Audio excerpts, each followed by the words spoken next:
we sat down with the board, and the board said, okay, this makes sense. We established a committee and put out RFPs, retained bar engineering, to help us develop an overall stormwater ordinance. And coincidentally, at the same time, the DCA was offering up stormwater partnership grants, and we applied and obtained funds to participate in that partnership program. The grants funded the development, or much of the cost of the development of the ordinance, and also allowed us to retain half of one position specifically dedicated to stormwater reviews and management. The one thing that we really wanted to do on this was to really catch the projects that were falling through the cracks. We knew that the projects that were an acre and over, they were getting their review, so we wanted to kind of find some way to review the smaller ones that might be affecting the drainage. And this is the roadmap. We sat down in the actual process of once we got through the RFP process and such. Didn't start until March of 2005. But then we laid out kind of a roadmap for us to follow at that point. And one thing we wanted to do was to avoid excessive levels of regulation. We didn't want to be redundant on the NPDES program, and we didn't want the smaller projects to be so overburdensome that nobody would participate in them. We wanted to eliminate the under-the-radar construction. Those folks are kind of doing it and then asking for forgiveness later. There's the after the fact as well. We had a number of those. We wanted to develop provisions for both large and small projects. We wanted to try to keep it on a positive deal, keep it on an education kind of spin, knowing that we didn't want to kind of impose a lot of burdensome regulation and have it kind of turn back on us and bite us in the butt as though we're just big government wanting to control everything. So we wanted to kind of phase it in on a educational standpoint and create a simplified permitting process.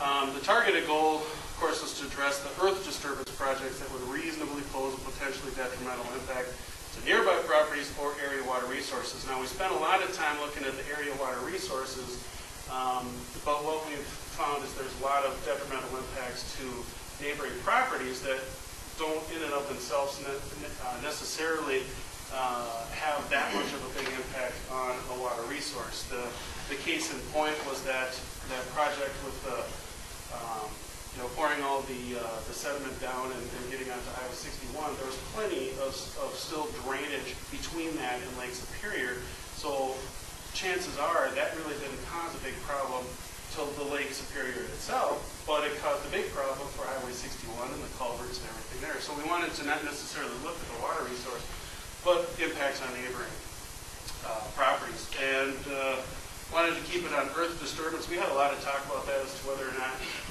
when do we trigger these things?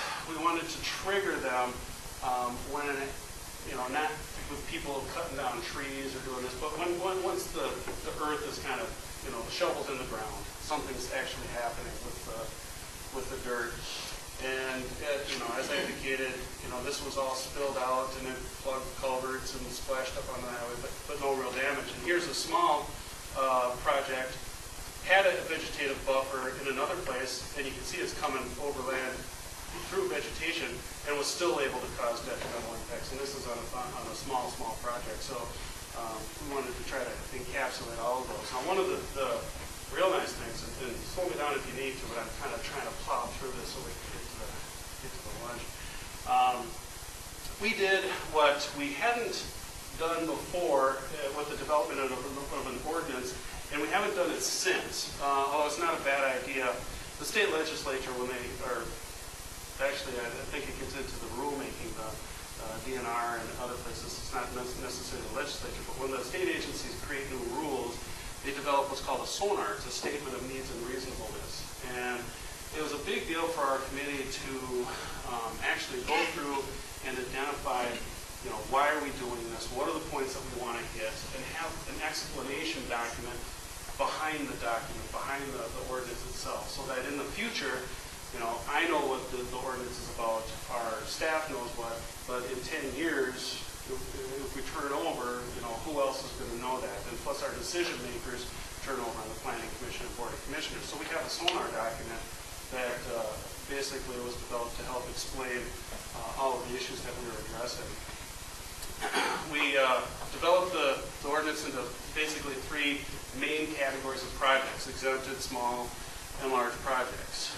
And exempted projects would be those less than 1,000 square feet of soil disturbance within shoreline areas and North Shore Management Zones, or less than 6,000 outside of the shoreline and North Shore Management Zone. Exempted where we had a number of projects in the hopper, and our ordinance excluded those that were already in place.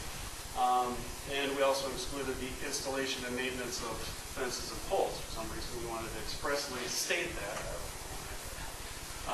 And then we exempted horticulture, agriculture, and forestry, silviculture.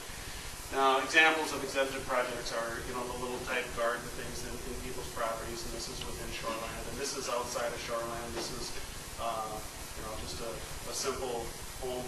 Most of these things in our permits are triggered by permits that are already being pulled. We have a grading and filling permit, thresholds to get, and we also have land use, we have septic, and so we wanted the simplified permitting process. We wanted to do it in conjunction with other permits that were being pulled.